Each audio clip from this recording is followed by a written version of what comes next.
আমরা কেন সেই ক্রেতাদের সঙ্গে এখনো বার্গেইন করে আমাদের কাঙ্ক্ষিত পরিমাণ টাকা নিয়ে আসতে পারছি না, কিংবা আমাদের পণ্যের সঠিক মূল্য পাচ্ছি না? আরেকটি ঝুঁকি তো এখানে থেকে যায়, আমরা যে পরিমাণ পণ্য পাঠাচ্ছি তার সমপরিমাণ টাকা কি দেশে ফেরত আসছে, নাকি কিছু টাকা থেকে যাচ্ছে? শোনেন না, একটা জিনিস কি, যারা দুর্নীতি পরায়ণ যে চক্রটা, এটা থাকবেই। এটা শুধুমাত্র আমি যদি বাংলাদেশে বলি যে বাংলাদেশে আছে তারা সুযোগ সুবিধা নিচ্ছে, তা না, পৃথিবীর সকল দেশেই থাকবে। পরিমাণ বেশি না কম। অ্যান্ড আমাদের মধ্যে যদি এই প্রবণতাটা অধিক ব্যবসায়ীর মধ্যে থাকে, স্বভাবতই সেই অর্থটা পরিপূর্ণভাবে বাংলাদেশে ফেরত আসবে না। যদি আমরা বলতে চাই যে সকল ব্যবসায়ী যদি একই ধারায় থাকতো, তাহলে কিন্তু বাংলাদেশে ব্যবসা থাকতো না। সবাই কিন্তু একই ধারার না। আমরা বিদেশে পণ্য রপ্তানি করতেছি, সমপরিমাণ অর্থ বাংলাদেশে আসতেছে।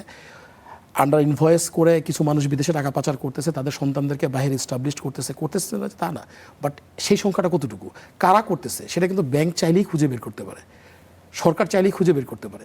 তারা যেন কোনো ধরনের কোনো ফাঁক ফোকর খুঁজে না পায়, সেই ব্যাপারে যদি সরকার কঠোর নীতিমালা প্রণয়ন করে এবং আমরা যারা সঠিকভাবে জিনিসগুলো সম্পন্ন করতেছি, আমাদেরকে যদি সেই জায়গায় ফ্যাসিলিটি বাড়াইয়ে দেয়, অবশ্যই বাংলাদেশের আবার সেই সক্ষমতা ফিরে আসবে, আমি মনে প্রাণে বিশ্বাস করি। আচ্ছা, আপনারা যারা সরাসরি রপ্তানির সঙ্গে জড়িত আছেন, আপনাদের এখানে মন্তব্যটা কি? দেশের সরকার পরিবর্তনের পর আমরা দেখেছি দেশ থেকে টাকা পাচারের একটি চেষ্টা অনেকেই করেছেন, কিংবা অনেকেই নিজেদের নিরাপত্তার জন্য হয়তো দেশের বাইরে বিনিয়োগের দিকে যাচ্ছেন। আপনার কাছে কি মনে হয়, তৈরি পোশাকের আড়ালে কি আসলে কোনো একটি চক্র দেশের বাইরে টাকা পাচারের চেষ্টা করছে, কিংবা আগামীতে করবে?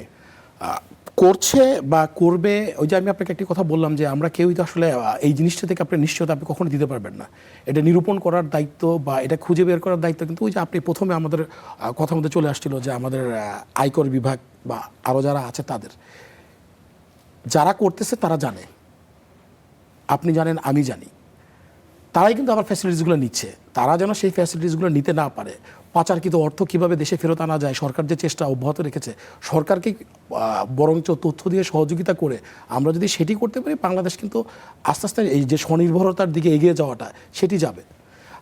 আমাদের সবচেয়ে বড় সমস্যাটা যে জিনিসটা আমি মনে করতেছি আমার ব্যক্তিগতভাবে, আমার অভিজ্ঞতা থেকে, এলডিসি উত্তোলনের একটি বিষয় বারবার আমরা বলে আসতেছি। এই নভেম্বরের 24 তারিখে আমাদের সেটির মেয়াদ, যদিও আমরা 3 বছর আবার আবেদন করেছি, যেটা এখন পর্যন্ত কোনো রেজাল্ট আসে নাই।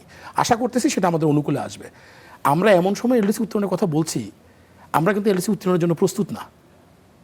যখনই এলডিসি উত্তোলনের ঘোষণাটা চলে আসবে, তখন যে শুল্কমুক্ত যে আমরা সুবিধাগুলো পাচ্ছি, আমরা কিন্তু সেটি টোটালি আমাদের বন্ধ হয়ে যাবে। তখন আপনার জিএসপি প্লাস প্লাস এই ফ্যাসিলিটিসগুলো দেওয়ার জন্য যেই যে ক্রাইটেরিয়া আমাদের পরিপূর্ণ করা দরকার, সেটি কিন্তু আমরা করতে পারতেছি না। ইন্টারন্যাশনাল মার্কেটে যখন বাংলাদেশি ব্র্যান্ড প্রতিষ্ঠিত হবে, মেড ইন বাংলাদেশ ব্র্যান্ডটা যখন প্রতিষ্ঠিত হবে, তখন আমাদের বার্গেনিংয়ের সুযোগ কিন্তু অনেক বেড়ে যাবে।